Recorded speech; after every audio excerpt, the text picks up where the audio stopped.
Saudara, menjelang bergulirnya Piala Dunia Bola Basket atau FIBA World Cup 2023, Perbasi menggelar tes event. Tes event yang akan diikuti oleh Indonesia, Suriah, dan Uni Emirat Arab bertujuan untuk mengukur kesiapan indoor multifunction stadium atau yang dikenal dengan Indonesia Arena. Perbasi tengah mempersiapkan skuad Indonesia yang akan diturunkan pada Indonesia International Basketball Invitational pada 2 hingga 5 Agustus 2023 di Indoor Multifunction Stadium Senayan, Jakarta. Ajang ini digelar untuk mengecek kesiapan venue berkapasitas 16.000 penonton.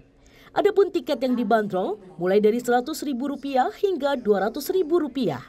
Perbasi rencananya menurunkan 2 tim, yakni Timnas Basket Putra yang mayoritas diisi tim senior, serta Indonesia Patriots yang merupakan pebasket muda nasional.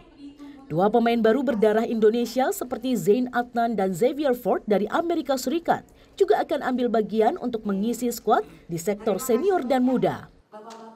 Persaingan itu yang bakal bikin basket Indonesia maju lagi karena levelnya mereka mungkin kita expect kan bakal tinggi ya, bahwa culture dari sana ke sini kita gabungin sama culture kita yang di sini. They're coming from America to come here to fit into a system, and of course it's going to take time.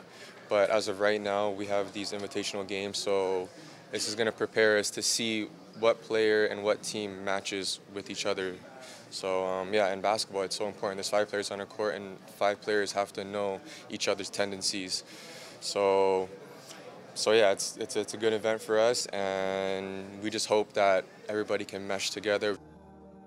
Pada tes event, LOC FIBA World Cup akan mengukur kesiapan lapangan, emergency system serta medis, sistem penjualan tiket, dan arus keluar masuk penonton.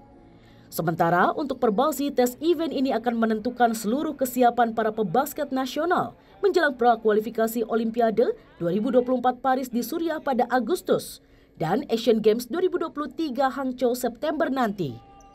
Rinintaniken, Deni Yosua, Kompas TV, Jakarta.